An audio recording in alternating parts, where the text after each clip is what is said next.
ಮಹಾರಾಷ್ಟ್ರದ ಪುಣೆಯಲ್ಲಿ ಘೋರ ಘಟನೆ. ಇಂದ್ರಾಣಿ ನದಿಗೆ ನಿರ್ಮಿಸಿದ್ದ ಸೇತುವೆ ಕುಸಿತ. 6 ಪ್ರವಾಸಿಗರು ದುರ್ಮರಣ, 15ಕ್ಕೂ ಹೆಚ್ಚು ಜನ ಕೊಚ್ಚಿ ಹೋಗಿರುವ ಶಂಕೆ.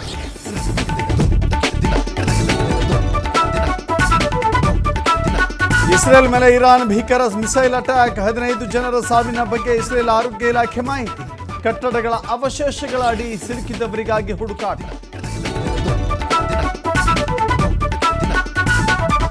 ಮೈತ್ರಿಯಲ್ಲಿ ಗೊಂದಲ ಇಲ್ಲ, ಸೀಟ್ ತರೋದು ನನ್ನ ಜವಾಬ್ದಾರಿ. ಜೆಡಿಎಸ್ ಕಾರ್ಯಕರ್ತರಿಗೆ ಕುಮಾರಸ್ವಾಮಿ ಸಂದೇಶ. ನಾವು ತಗ್ಗಿ ಬಗ್ಗಿ ನಡೆಯೋಣ ಅಂದ್ರು ಕೇಂದ್ರ ಸಚಿವ. ಚಲಿಸುತ್ತಿದ್ದ ಸ್ಕೂಟರ್ ಮೇಲೆ ಬಿದ್ದ ಮರದ ಕೊಂಬೆ. ಬೆಂಗಳೂರಿನ ಬ್ರಹ್ಮಚೈತನ್ಯ ಮಂದಿರದ ಬಳಿ ಘಟನೆ. ಆಸ್ಪತ್ರೆಯಲ್ಲಿ ಸಾವು ಬದುಕಿನ ಮಧ್ಯೆ ಸವಾರನ ಬದುಕು.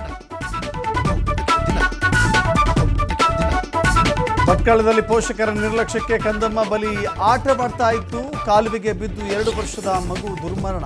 ಬಾಲಕಿ ಕಾಲುವೆಗೆ ಬೀಳುವ ದೃಶ್ಯ ಸಿಸಿ ಕ್ಯಾಮೆರಾದಲ್ಲಿ ಸೆರೆ.